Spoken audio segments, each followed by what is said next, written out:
we often hear these two terms, which is ghost hunter and paranormal researcher or paranormal investigator. Okay, well, what is the difference? Ghost hunters ultimately are people that are usually hobbyists for the most part. They've got an interest in it, where when you start to use terms like paranormal researcher or parapsychologist, you usually have somebody that is highly invested in the scientific process and are also people that often have their degrees behind them, usually in psychology, parapsychology, clinical parapsychology, and they have their PhDs. So these are not uneducated individuals. So it's something to always pay attention to. Some of the natural causes, though, that we run into. And I want to talk about this first because I think it's important that everybody kind of realizes exactly the type of environments that we have to go into and the things and the factors we have to look for. As a team, we don't turn around and just bring our buddies to investigations. I get a lot of requests. People are like, oh my God, that sounds really cool. I want to do this. And ultimately, that's not really how we roll. You've got to have a team that brings something to the investigation. For example, I work with a registered nurse of 25 years. Why is that? Well, when we go into a home and we have somebody reporting this phenomenon and they've got a pile of psych meds in their refrigerator, I gotta know what those psych meds are. And we've had it happen. We've had a couple of people that actually have had multiple heavy-hitting medications that were all counter-interacting with each other and throwing this woman's perception way, way off. So stuff like this we gotta know. We have to work with architectural technologists, plumbers, all these different people who bring skill to the table, engineers, visual artists, all of these different people who know exactly what they're looking at. So that's something that's really important. Electrical pollution and the creation of electromagnetic fields is something we're going to talk about a little bit, but that's one of the things that can really mess with our perception. And as investigators, honestly, we're not immune from that either. So we've got to really pay attention.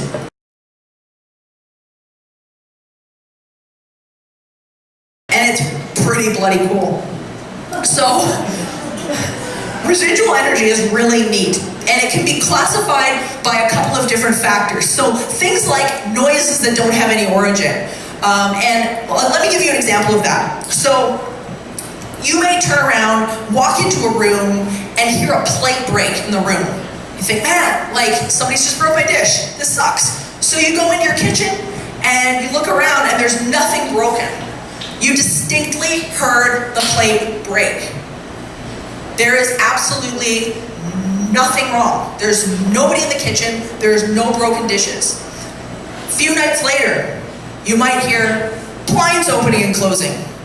You go in, and you're hearing these blinds opening. Nothing's moving. You're just hearing the sound. Repetitive apparitions that don't interact.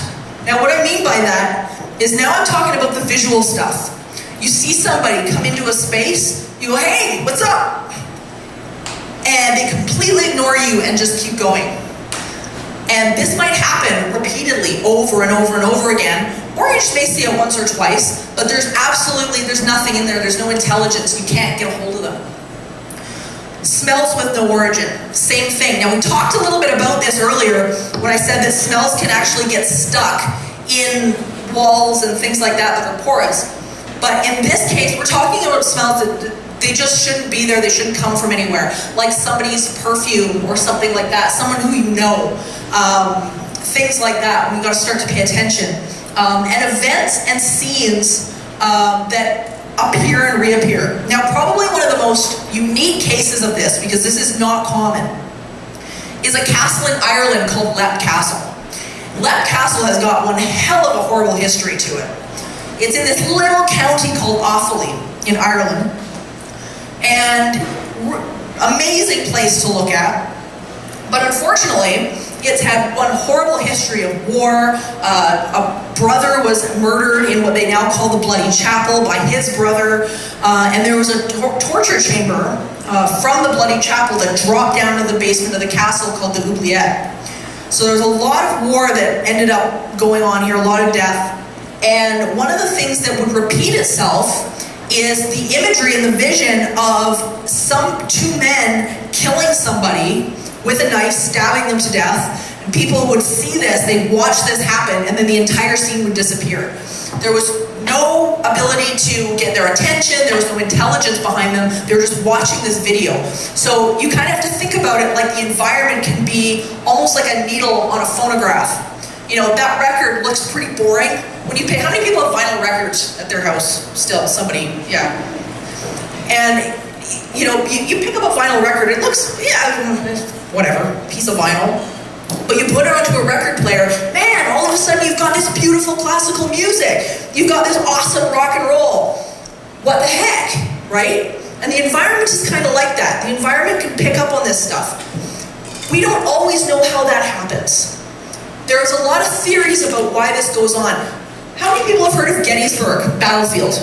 Has anybody been there? Oh man, you guys have been there, that's so cool. I gotta talk to you all later. Okay. Gettysburg is amazing. And one of the things that people have reported there regularly is seeing imagery and hearing sounds of the Gettysburg battle. They hear cannon fire, they've seen soldiers marching, they've watched all of this stuff go down. The staff there reports this regularly. So what the heck is going on? Well, there's a few theories about what this is. And one of them, it's getting ahead of me. One of them is something called EMF, or electromagnetic fields. So, what the heck does this all mean? What does this have to do with anything? Electromagnetic fields matter. And they matter both in our buildings and they matter in our environment. Now, when we're talking about a place like Gettysburg, what's really interesting, and this is why you need these different experts on your team so you know exactly what's up, is the fact that underneath Gettysburg is actually a massive bed of quartz. And as they began to take electromagnetic field readings, they actually found that this quartz was making them real wonky. Now, electromagnetic fields are often, or high levels, are often present in cases of this residual energy. And they're pretty sure that this is connected somehow. They just don't know how. They're still in the process of discovering this and figuring this out. But Gettysburg is one of those places that's been under surveillance by a lot of scientists over the years because of its wonky electromagnetic fields. Now, that being said, the building we're in right now produces electromagnetic fields too. The building we're in right now, anything that's got lights or electronics or fridge, all of that produces an EMF field.